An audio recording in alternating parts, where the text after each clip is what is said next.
F-I-S-T, com o Sylvester Stallone, antes dele ser o Rambo, antes dele ser o Rock. Ou então peçam um filme chamado Hoffa, H-O-F-F-A, com Jack Nicholson. Os dois filmes tratam do mesmo problema. O que os caminhoneiros fizeram nos Estados Unidos na década de 60. O presidente do Sindicato dos Caminhoneiros da América do Norte, dos transportadores de de carga, o Jimmy Hoffa, um dia à noite foi buscado em casa por 4 pessoas e nunca mais se ouviu falar dele, nem o rastro, nem o cheiro. Provavelmente está sepultado em um pilar de ponte que estivesse sendo concretado naquele momento ali em Nova York. E lá nos Estados Unidos inteiro dizem que foi o Kennedy quem mandou matá-lo, porque não aguentava mais o que os caminhoneiros estavam fazendo com o governo americano. Assistam o filme, tem 50 anos esse filme.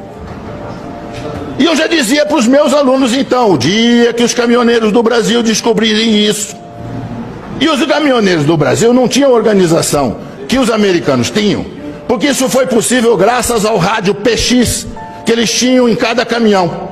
Cada caminhão tinha um rádio PX, num determinado momento houve um comando e eles simplesmente pararam os Estados Unidos.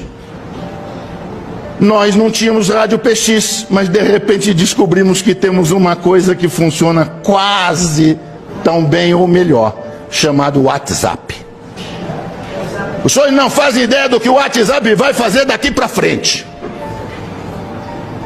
Se a sociedade brasileira descobrir que se ela se organizar, ela tem o mesmo poder, nós vamos ficar abismados com as coisas que vão acontecer nesse país.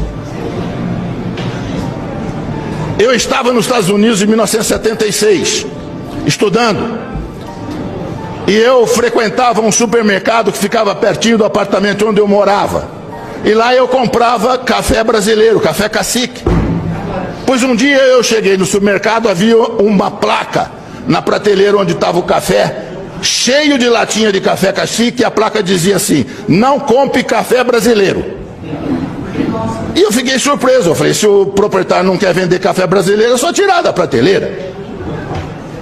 E aí eu fiquei sabendo que era uma entidade de organização civil, de defesa dos trabalhadores da indústria de calçado dos Estados Unidos, de calçado, que tinham colocado aqueles cartazes em todos os supermercados nos Estados Unidos. E aí procurei saber junto ao meu professor na escola o que estava acontecendo, e ele disse: o sapato brasileiro está entrando nos Estados Unidos a um preço muito baixo e está tirando emprego dos trabalhadores americanos. E nós suspeitamos que é o governo brasileiro que está isentando de impostos os calçados. Por isso que eles estão chegando aqui a esse preço aviltante. E o sapato é melhor do que o nosso, veio demais, e nós estamos perdendo emprego. Então, o que nós vamos fazer? Boicotar os sapatos? Não, inteligentemente, boicotaram o principal produto de exportação do Brasil, que era o café. E puseram a tabuleta: não compre café brasileiro. Aí perguntei ao professor, mas por que o dono do supermercado deixa colocar no supermercado dele um cartaz desse que prejudica ele?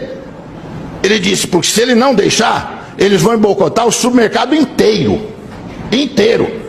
Eles vão ficar na porta do supermercado com placas avisando que ali tem gente contra os interesses dos trabalhadores americanos. Isso chama-se organização da sociedade civil. A Coca-Cola mudou nos Estados Unidos a fórmula da Coca-Cola, botando um pouco mais de açúcar na fórmula. Surgiu uma coisa que ninguém sabia que existia: a Sociedade Americana dos Bebedores de Coca-Cola sabor tradicional. E boicotaram a Coca-Cola, que foi obrigada a recuar e voltar a fabricar Coca-Cola na fórmula antiga. Isso chama-se organização da sociedade civil. A hora que nós descobrimos isso aqui no Brasil, nós vamos ver o que vai acontecer aqui. Se nós tivéssemos aqui, ao invés de presidencialismo, parlamentarismo, o senhor sabe o que teria acontecido essa semana que passou? Tinha caído o governo. Na Itália, o primeiro-ministro foi escolhido há uma semana, já caiu. O governo cai no momento em que não tem o apoio do povo. A hora que o povo vai para a rua e o povo reivindica, e como os caminhoneiros fizeram sabiamente, sem violar a lei, os caminhoneiros não violaram a lei. Eles têm todo o direito de não transitar. As estradas estavam abertas. Eles estavam parando em áreas privadas. Não interditaram coisa nenhuma. E mostraram o poder de obrigar o governo a ceder em tudo.